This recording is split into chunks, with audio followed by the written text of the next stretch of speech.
Welcome to the Payroll Podcast with your host, Nick Day of JGA Recruitment, specialist payroll recruiters. Hello and welcome to the Payroll Podcast. My name is Nick Day and today I'm absolutely delighted to be joined by Kate Upcraft. Kate is a very experienced payroll professional who spent over 20 years at M&S, latterly as legislation manager for the payroll function. During a time when M&S employed 65,000 staff, Kate then launched her own business, Kate Upcraft of Consultancy Limited, in 2005. Now, Kate is a renowned lecturer, consultant and writer and a contributing editor for the Global Payroll Association.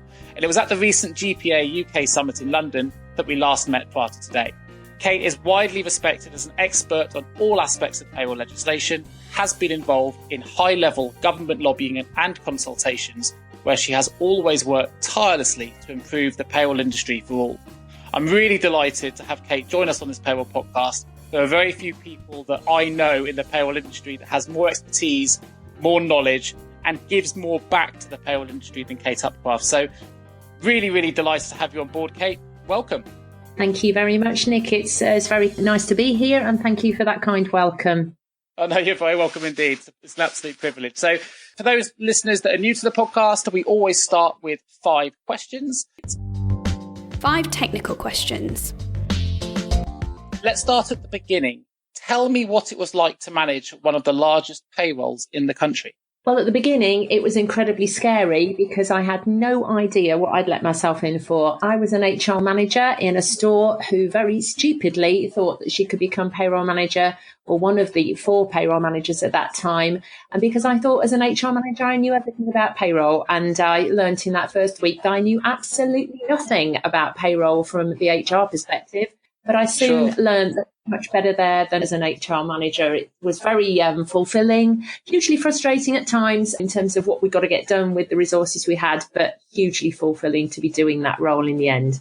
It's quite an interesting change as well, because most people want to aspire to go into HR, but you went the other way. So you went from being an HR manager into more of a payroll-focused role. What was the reason for that change? Absolutely. Well, I wanted, first of all, to be moving less around the country, which if you're in a retail, if you're in HR and stores, obviously you've got to move from store to store. So it was an opportunity to move into a head office function.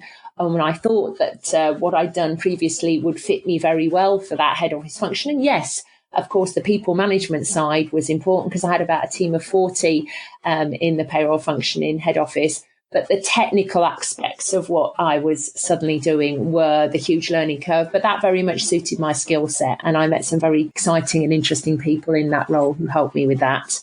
Fantastic. What was the steepest learning curve for you then to begin with? You obviously already had that management expertise in terms of managing large teams. But what was the steepest learning curve from a payroll perspective? I think there were 2, really. First of all, learning the payroll software we were using, which in those days, and there were 1 or 2 people still using it, was the famous UniPay, which so many retailers used, which was a DOS-based system. Some of the younger listeners won't even know what that means, but it was a way that big payrolls were run on mainframes back in the day, because I am an old lady. So this was in 1990 that I first became part of the payroll team.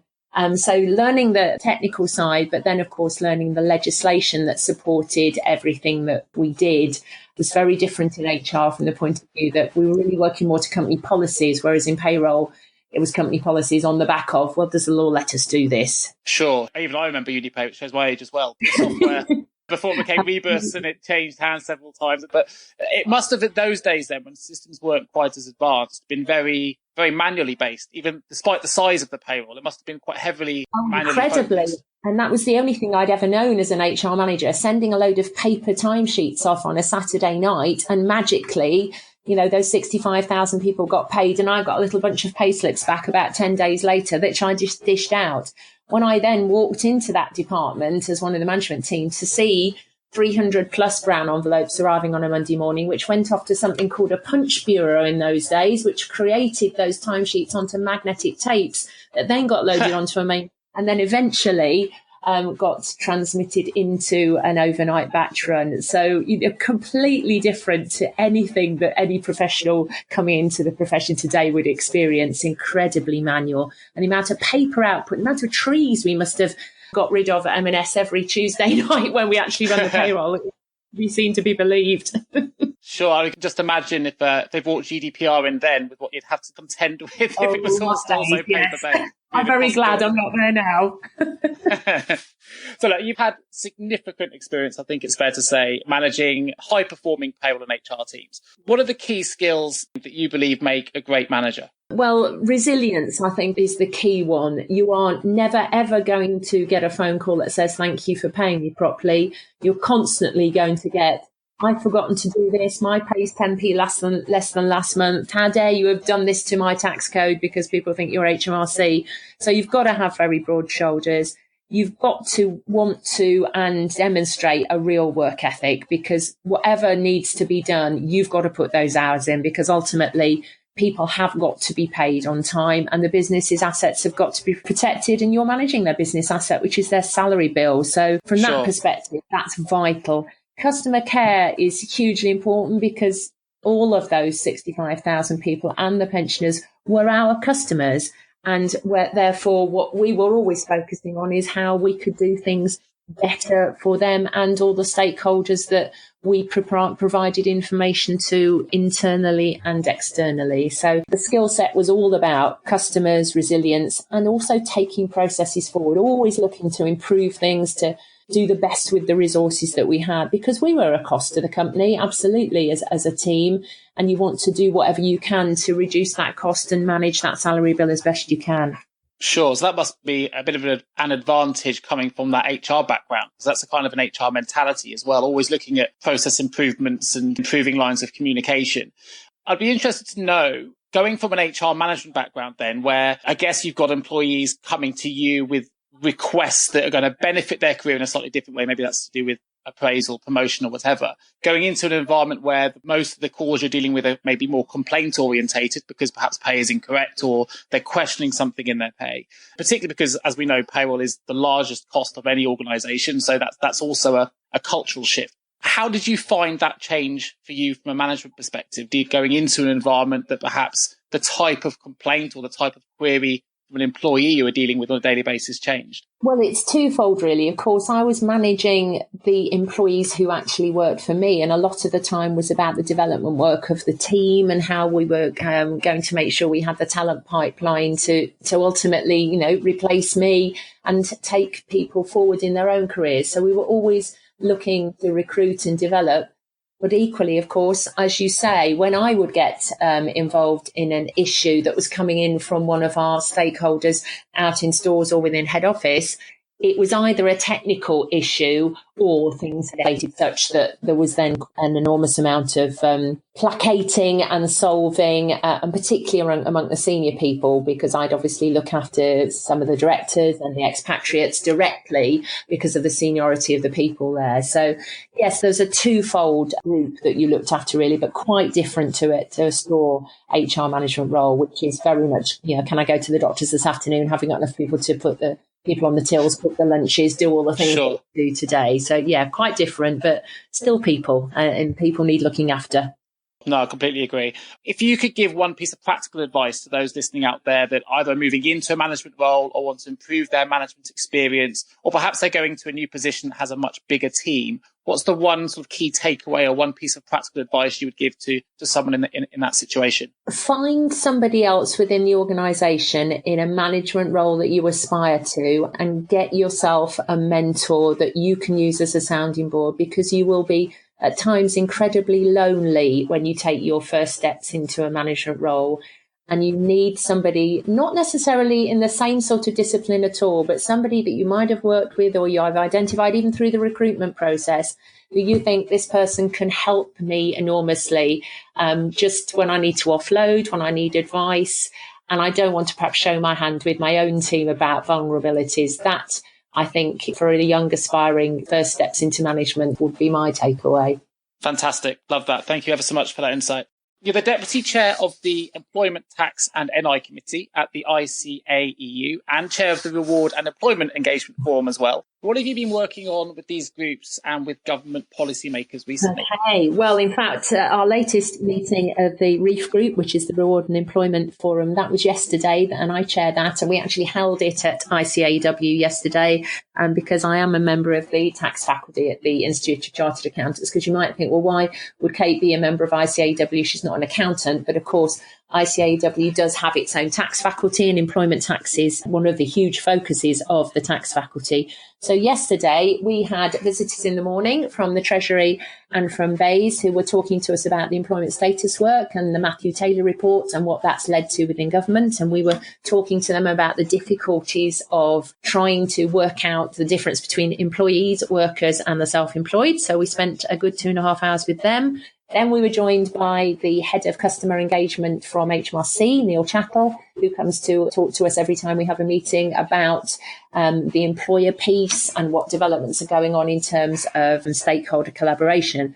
And we were very much feeding back that we are very keen and very desperate almost as various rep bodies to do a lot more collaboration, which we think has fallen off in the last few years to the point that it's now meaning that we're getting poor legislation, guidance that isn't there or isn't fit for purpose and is too late. And we were just making a plea to say there's a huge willingness and technical expertise out there to assist HMRC, which is very resource strapped and doesn't have some of the technical expertise it latterly had because a lot of people have retired.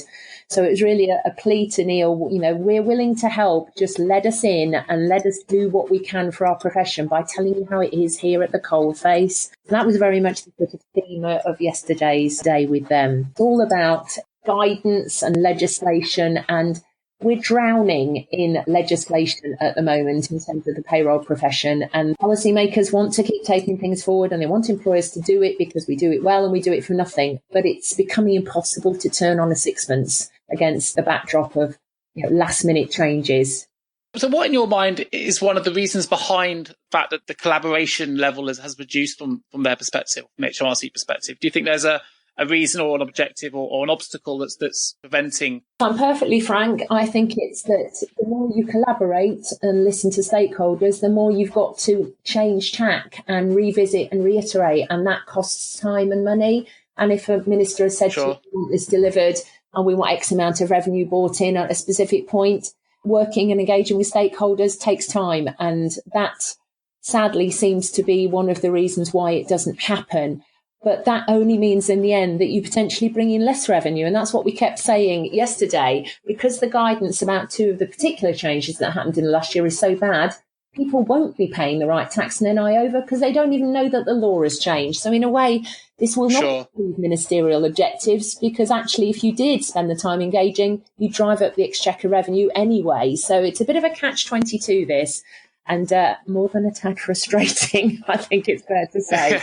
There's a slight chicken and egg scenario, but I guess maybe at an earlier stage then, do you think that they do enough to engage experts like yourself before policy is made, before they launch some of these policies that cause problems later? Do you think there's enough consultation pre-policy with experts like yourself? No, and there used to be very much that collaborative, confidential soundings. We're thinking of doing this.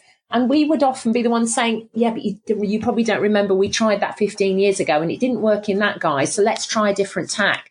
But because that, and I've written a blog about this week, because there's a very interesting report out about government losing its corporate memory, because so many people have retired and there are so many youngsters coming in who never stay on a project or an area within government for long enough to get that corporate memory. It's only the stakeholders that remember what's happened historically who can save them from a lot of dark alleys that are pointless.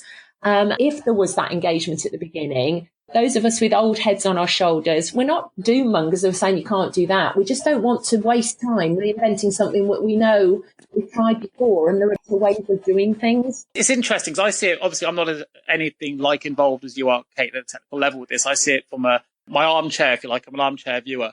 But I find, look, some of the things that happen, they seem to be more focused on trying not to be left behind from a technology point of view, making sure that you can do things via Alexa or they've got the latest technology, don't really focus on the genuine problems that are preventing payroll professionals from delivering as well as they could? Absolutely. I mean, this is the whole drive with digitisation is absolutely a given because of the headcount reductions and the fact that they're losing 170 tax offices and going to 13. So managing that property change and the digitisation that's a result of the headcount is a massive change on its own. Then you've got to overlay all the Brexit stuff. And all we kept saying to the civil servants who are with us is, I hope you are saying to ministers, no, minister, we cannot do all of this at the same time because our customers won't get the service they need from us. We don't have the access to ministers. We rarely get enough access to civil servants, but I'm not sure we're getting that there is a strong enough pushback to say, I know John Thompson has said that he needs to reprioritise. He's head of HMRC and he's told ministers that.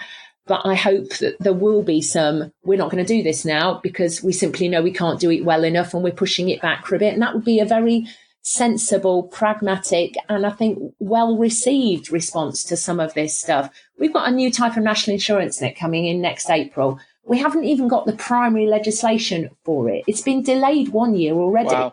And yet they think it'll still happen next April. There are 2 months before we need a specification for this, and we haven't even got the legislation. So there's no understanding of the time lag that it requires to deliver digital projects on our side when there ought to be, because they're so busy doing digital projects on their side. And that's a bit strange. Absolutely.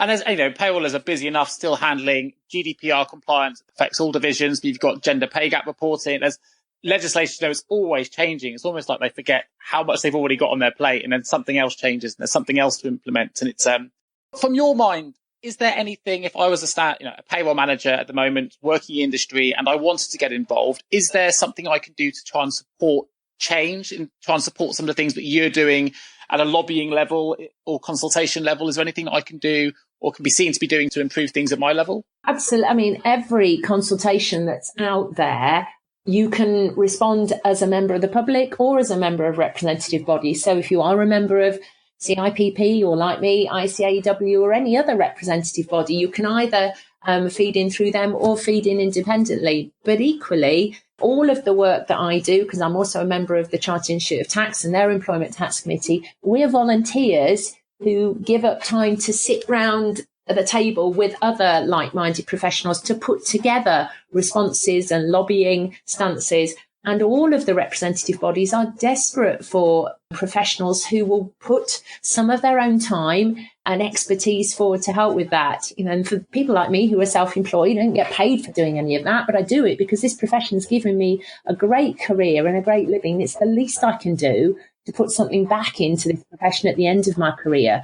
But it doesn't need to be the old heads like me. The youngsters are the people who are going to be the future of this profession. And if they want to make a difference, they will be welcomed with open arms by all the people who are out there wanting to listen. What a fantastic response. I'm really glad I asked the question. I think it ties in nicely as well with my next question. You know, as you mentioned, a lot of this you do on a voluntary basis. You're hugely passionate about the payroll industry and making it better for everyone within the industry, which is fantastic. And as a result of that and other things that you've done within the payroll industry, Kate, you were recognised with a Lifetime Achievement Award by Pay Magazine in November 2005. So how did that feel? Well, actually, it was rather odd because that was the point. I was really just launching my self-employed business. And it was like, well, if I've finished now and I'm just about to become self-employed and I've got a Lifetime Achievement Award, this is a very bad set of timings that I'm just thinking on my own. So it was lovely to be recognised by my peers. I still don't know who put me forward for that award, but it was a very nice moment as I was just, as I say, coming out of roles that I'd done at M&S and other things and then going off on my own. So I hope it was just saying, this is what you've done so far, but it's still all right for you to do a bit more because I'm still here 13 years later.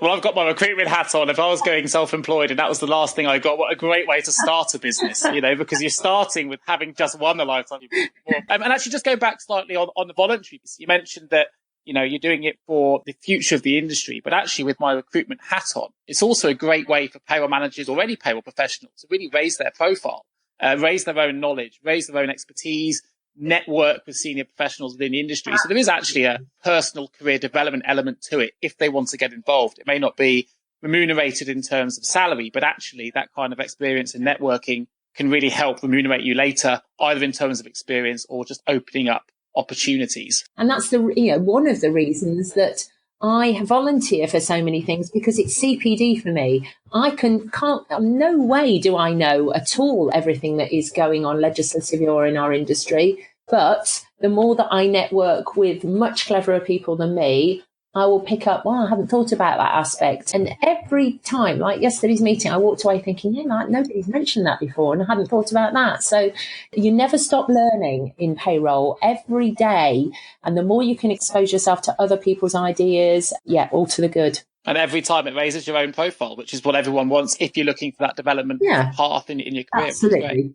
For those interested in finding out about some of the services, you offer health checks, training, consultancy, and you speak at a number of events, there's blogs, there's loads of information you can get, which is at kateupcraft.com. Just tell me a little bit more about your consultancy work. Tell me a little bit about how your career has developed from a consultancy point of view since 2005. Okay, so if you look at a typical week now, I'll probably be lecturing 2 or 3 days a week somewhere in the country, because I have 2 training providers that I work for extensively delivering training. But I also have lots of private clients that I go and see their payroll teams on site at different times in the year to bring them up to date with what's going on. So the rest of the week, I'm either writing about this sort of stuff, whether it's writing online material, because I'm one of the editors for Expert HR. I write the part of the employment law manual. I write a newsletter each month for another client.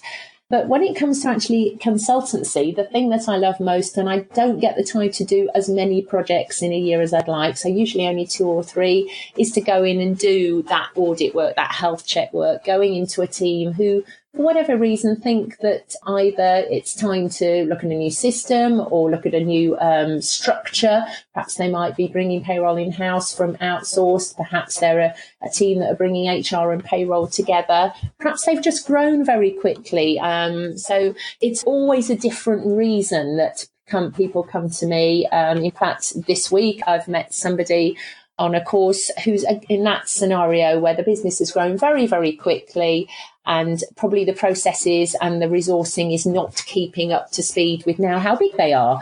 And so I may well go and do some work with them in the next few months, just to have a look at what we can do to try and put some frameworks around what they need to do to get them compliant and just help the finance controller sleep at night, I think, is probably the best way to describe it. If you are looking or they're struggling with resourcing, I won't give any names away, but I know a really good person to help. Absolutely. On the consultancy side, just reading your profile, looking at your website, I can feel exhausted, just not quite understanding how you find the time to stay up to speed, because you're covering 2 industries. So you've got to be up to speed to lecture and teach in particular on all aspects of legislation on the HR side and the payroll side. So how do you manage your time, and how do you manage to stay up to speed with both industries, which would usually be enough for just one person? Well, manage my time is something I probably do very badly, because I still sort of do 6.5 days a week. But it's very much, I said about finding a mentor and a network. I could not manage without a small group of people, probably less than 10, that I will email and be talking to every single week, some of them every day, saying, have you seen that? What do you reckon to that piece of case law? There's a piece of legislation in the offing there.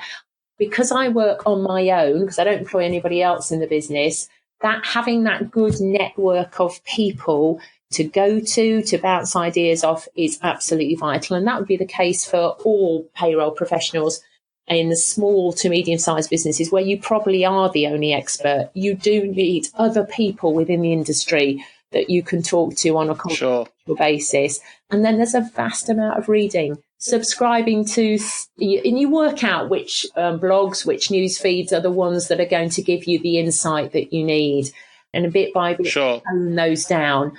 But yes, what I want to do when I retire more than anything is to be able to read for pleasure, not have to read another consultation or another tax blog or something like that. So that will be the biggest change for me. And I do worry that the amount of volume that we all need in the profession to retain all the stuff that we've known and the newness, that's the biggest challenge, I think, for any payroll professional now, is how do you just keep on top of all of this and do the day job And I take my hat off to payroll professionals Sure. managing to do that. I only run 4 small payrolls now as a volunteer to keep my hand in, and that keeps me busy enough, let alone these people who are running large payrolls like I did when I was at M&S. I love the way you added as a volunteer again. It's just because I've got a bit more extra time. I'll just do 4 more payrolls. It's only 4. It'll be fine. I think what does come through, though, in droves, which is your enthusiasm for payroll and your enthusiasm for what you do. Or I guess you wouldn't do all the voluntary work, do you? But I think to make any successful self-employed, if you like, consultancy, as successful as yours is, you've got to be passionate about what you do. And that really comes through,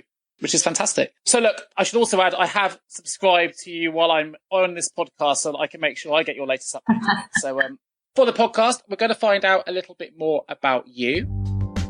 Time to find out more about you. How would your friends describe you, or how would your work colleagues describe you?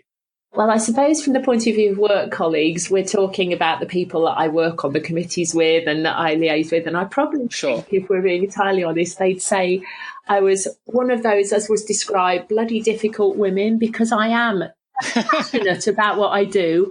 I don't give civil servants an easy time because I don't think that's my role. My role is to push back for our profession. And if that means you have to be stroppy at times, then so be it.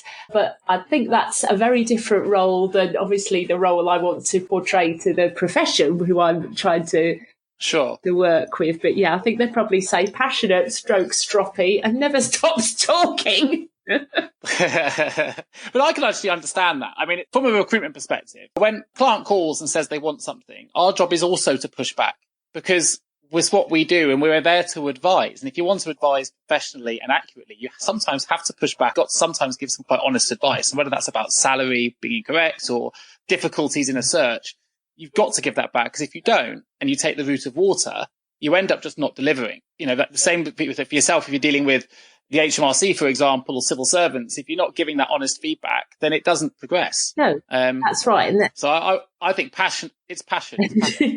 Anyway. Often with the audit work that I do, when you go back to present an audit report at the end, you'll be meeting senior people and you are not being true to the more perhaps junior people that have engaged you to do the work if you don't actually put across what they might have been struggling to get senior people to hear. So you've done a huge disservice to them if you say, yeah, everything's great, when it isn't great. And the reason it isn't great is that senior people perhaps haven't been focused on it enough.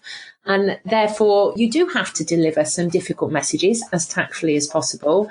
And sometimes those difficult messages will even result in some people having to leave the business who've not been delivering correctly. So you've got to be mindful that sometimes you're being called in to shoot bullets that other people don't feel that they can shoot. So you do need those broad shoulders and that willingness to say the unsayable. I guess that's the nature of consultancy, to be able to give agnostic advice that you feel is the most fit for purpose. Well, then, you know, at least you've been true to yourself, and what they've paid you to do, you have done. All you can do then is say to the business, absolutely, it's my business, this is what I do. Sure. So tell the listeners then something about you, if you don't mind, that perhaps other people won't know. Okay, so when on the sort of half a day a week that I'm not writing about payroll, I'm a huge foodie, and my husband and I really spend a lot of our spare time going around the country, going to Michelin star, well, not just around the country, but going around Europe, visiting Michelin starred restaurants and loving what we're eating, because we love cooking and we love food, and that's what our sort of spare time, such as it is, we have. He's a regional director for Waitrose, so he's obviously very involved in the food industry. Wow. I suppose it's a bit like Colston Newcastle, but yeah, that's what we spend our spare time doing. Well, that's fantastic. Do you have a personal preference of a restaurant? That's very difficult to say because I've been to so many wonderful places. I'm hoping that what I'm going to be saying at Whitsun, because that weekend we're going to Paul Bocuse's restaurant in Lyon. Paul Bocuse has actually just died in his 90s, but one of the most famous Michelin-starred chefs in the world. And we're lucky enough to be going to lunch there. So I'm hoping that might be the biggest highlight of my foodie career, because I've never been to a 3 Michelin-star restaurant anywhere before. So how much it's costing to go, it better be good. I'm a bit of a foodie as well, so my wife's set let me wino, so wow. I get it. I'm hugely excited to go. I've never been to a 3 Michelin star. My personal favourite, if I had one, would be the Marcus Waring. But yes, Marcus Waring. Fantastic. I'm very jealous. I'm very jealous. So for those that aren't familiar with the podcast, we have slightly some interesting questions just to get a little bit more of an insight into you. So You're abducted by aliens and they want to learn more about our species. What item would you take with you? Well, I've had a little think about this, and I think I'd take an iPhone, because we're all so attached to this that an alien might think they're actually an extra part of our bodies, because for so many youngsters, particularly my two daughters, I don't think they are ever physically detached from their iPhones. So I would explain to them how this thing, both the most marvellous thing and the most awful thing in terms of social interaction that we've ever invented in this country, or not in this world. What a great response. Have you heard of that there is something called phantom vibration syndrome, a genuine thing that exists where people check their pockets, I think on average of 7 or 8 times a day, thinking their phone is vibrating when it hasn't. Goodness.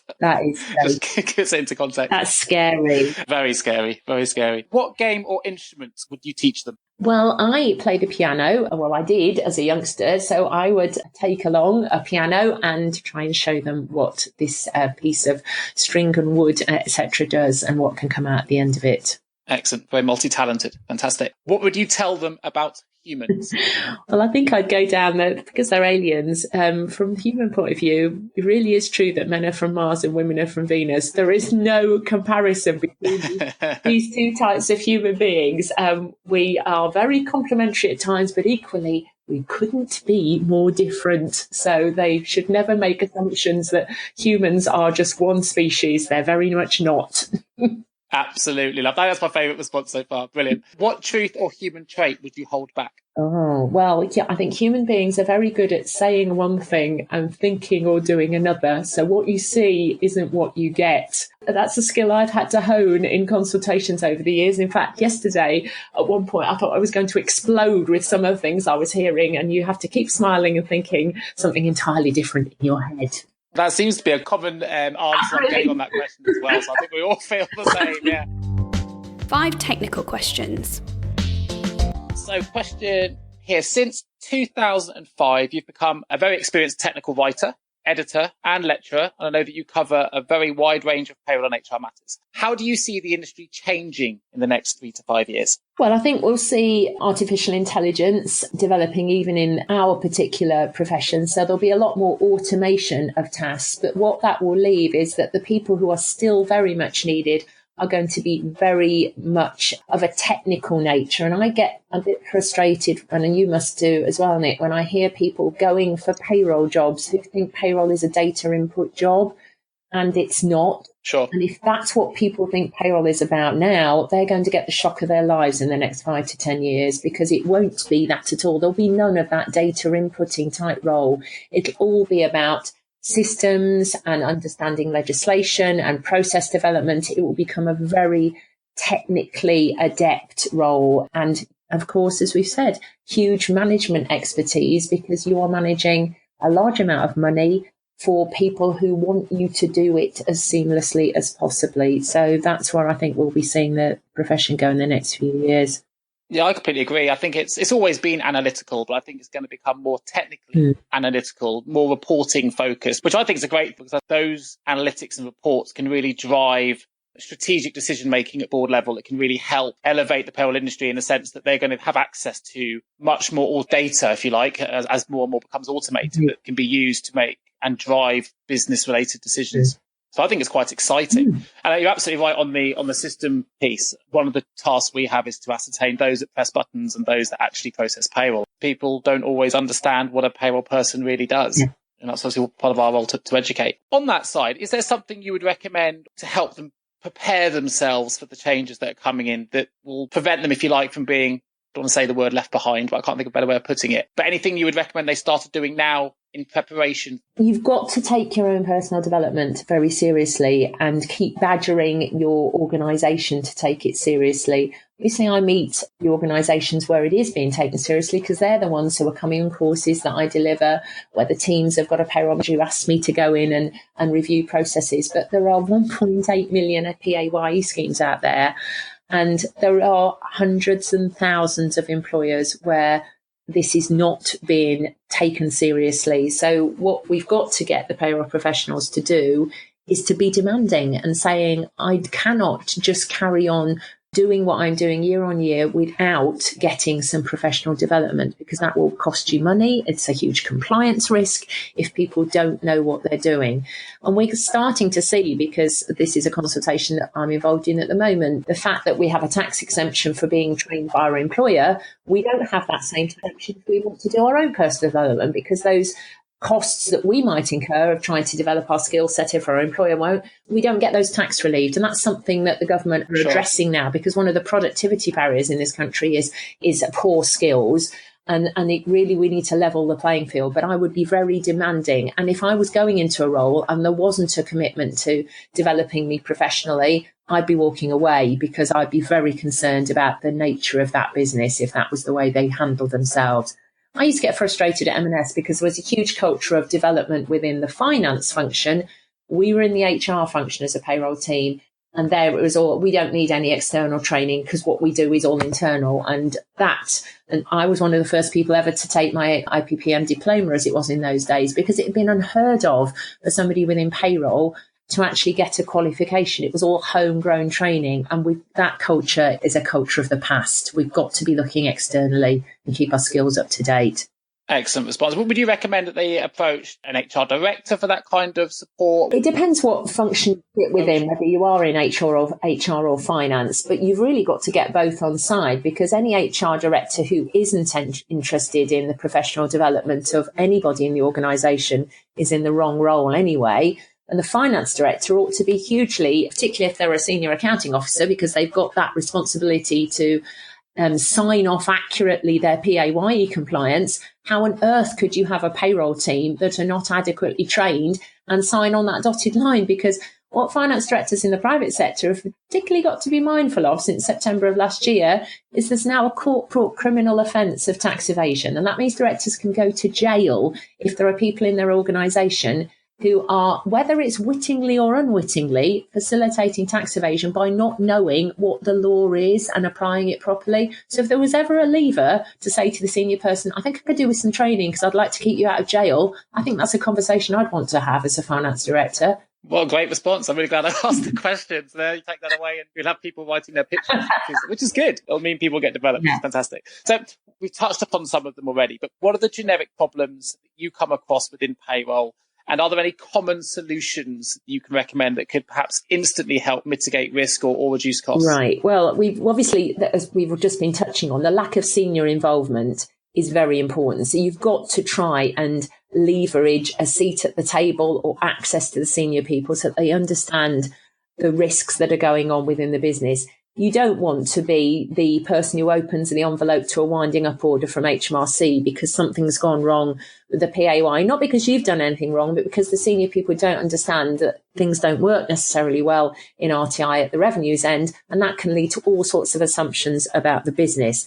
So engaging with the senior people and also engaging with what HMRC are doing with your data from an RTI perspective, it's absolutely vital so that you protect your own reputation and the businesses.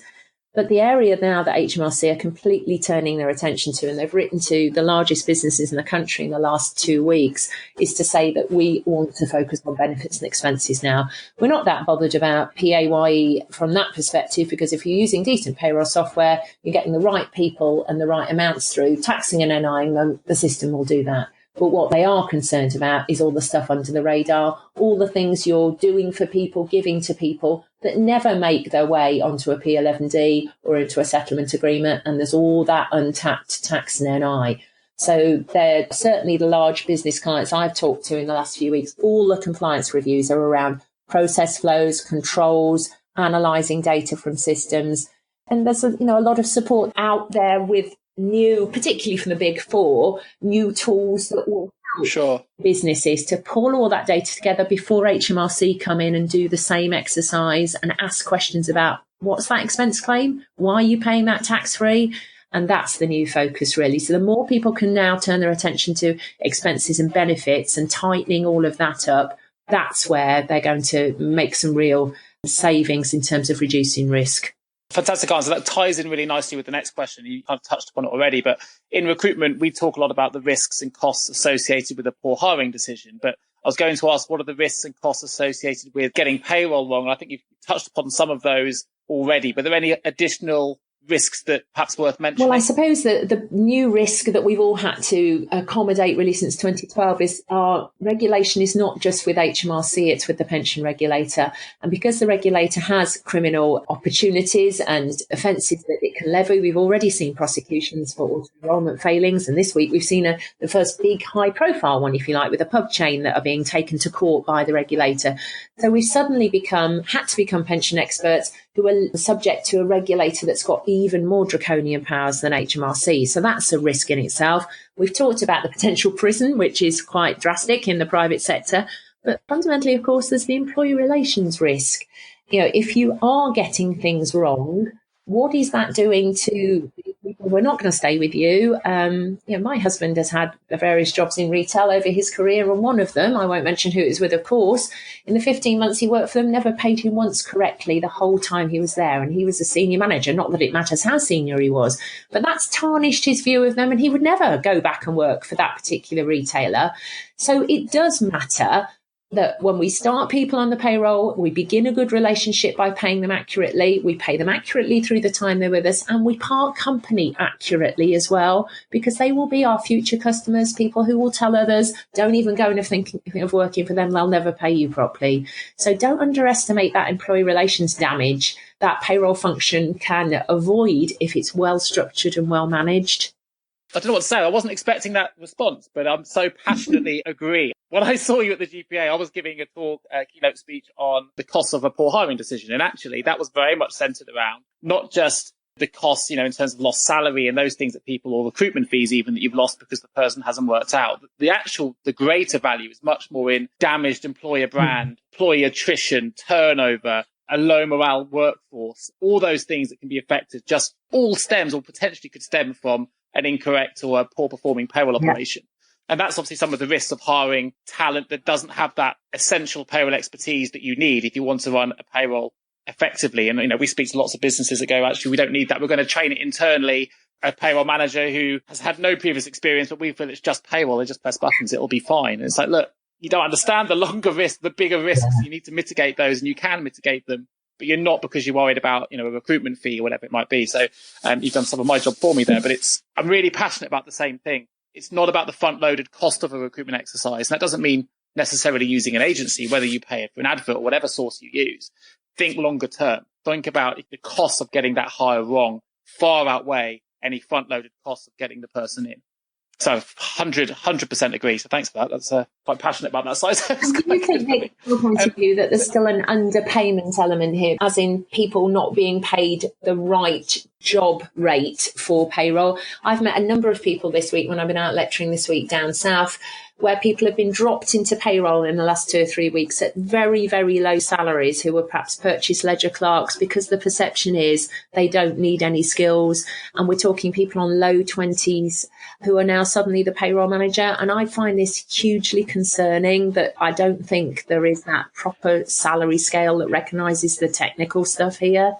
Oh my God, 100%. And we see it all the time. It kind of depends on how much the individual, the function you report into, whether that's HR or finance, values payroll. If that HR director really values the contribution the payroll makes, you tend to find that the salaries are commensurate with where I think they should be. But if it's, as you said, the finance director has said, you work in purchase ledger, our payroll person's left, how about you move across?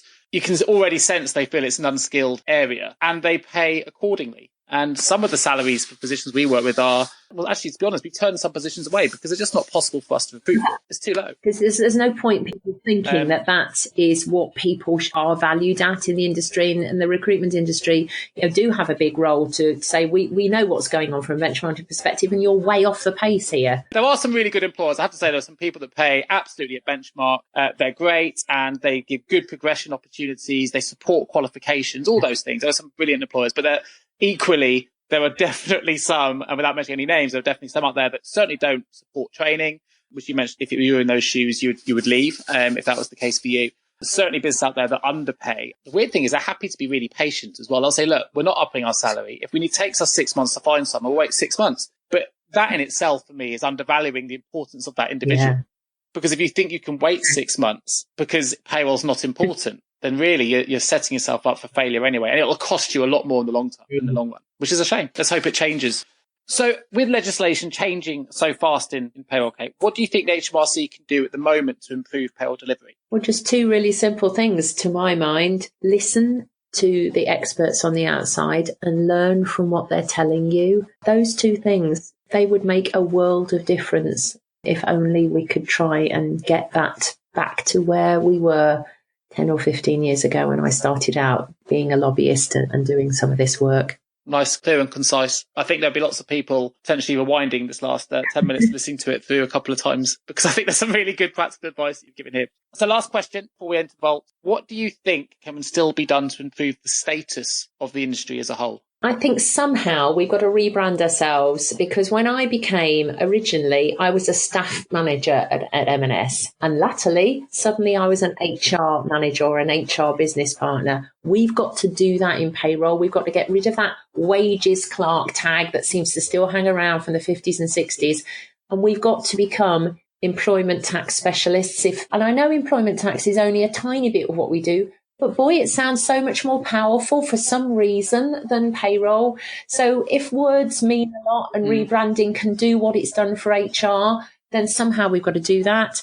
And we've also got to embrace the payroll apprenticeship that I've been working on, that Ian Holloway has been marvellous in creating and crafting for us, because that is the future of our profession, bringing people in who want to do this as a career and supporting them through that qualifications journey.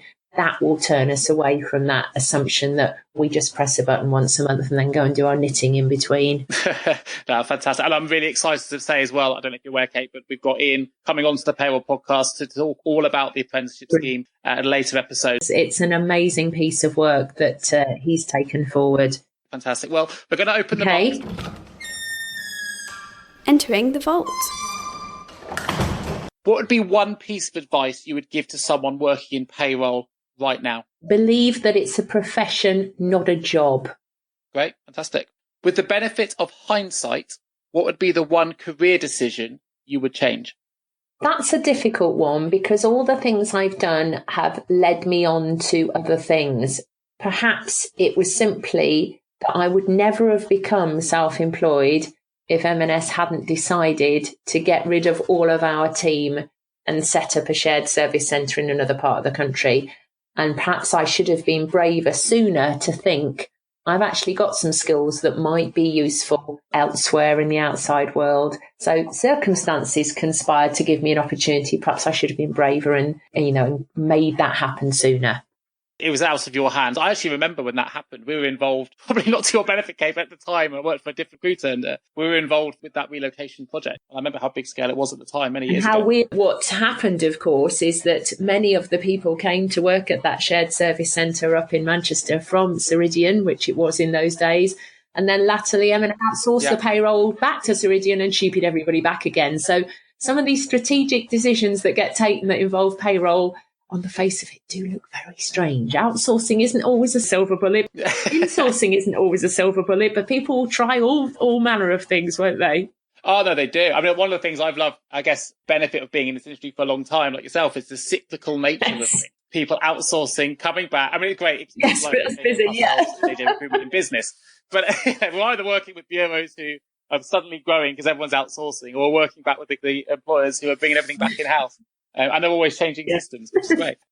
If you had the power of foresight and could change the entire payroll industry with one action or improvement, what would that action or improvement be? Well, I'm going to say something that is probably not what any of your other speakers have said, and it's actually nothing to do with the payroll industry. But I firmly think that if HMRC had some proper ministerial oversight, which they have never had because they are considered to be an independent department, we would be in a better position than we are now, because they would be more easily held to account on behalf of their customers and the taxpayers. Great high-level response as well. Fantastic. Who motivates you then, Kate, and why do they motivate you? Well, you have to be very self-motivated when you work on your own, as I do, when you haven't got any other employees. But therefore, as I've mentioned while we've been talking, it's putting good people around you in your network. And the great minds that I sit in committee meetings with and exchange emails with constantly bring me back down to earth, that I am only scratching at the surface of what I do. There's some incredibly clever people out there, But that makes me want to try harder to be the best that I can in the time that I've got left in this industry. And it's those people that have made me carry on doing what I'm doing. Brilliant. Thank you. So last question for the podcast. If you didn't work in payroll, what would you be doing? Well, this is going to sound really strange given the conversation we're having and what I do for a living. But I wanted to be a filing clerk when I left school because I'm incredibly shy. I don't like the social interaction or anything. I have to absolutely put on that today you're going to be Kate Upcraft, a lecturer. So any job that involved me sitting quietly, not having to interact with people, filing. And I was a professional proofreader at M&S at one point in my career, which I also loved because it was very detailed and I didn't have to do all the social stuff that you find really difficult when you're as shy as I am. So yeah, that's what I'd be doing. Wow, no, that really wasn't the response I was expecting. Well, you're now Kate Upcraft, the podcaster as well, so you've got a new string to your bow. You've got that, must have that facade on for us. Yeah, I'm trying. Well, it's been an absolute pleasure, a real phenomenal conversation with you today, Kate. I really appreciate you giving up your time. I must add, for anyone interested in finding out more about Kate, please do go to kateupcraft.com. There's loads of information there. She's got a fantastic blog. You can subscribe to Kate's newsletter, and there's lots of information about the services she provides that range from health checks, training, consultancy, her forthcoming events, current projects, loads of information. So please do take a look. That's kateupcraft.com. It just leaves me to say a huge thank you, Kate, for joining me today on the Payroll Podcast. It's been an absolute pleasure having you on board. I very much look forward to speaking to all the listeners again on the next pod next week.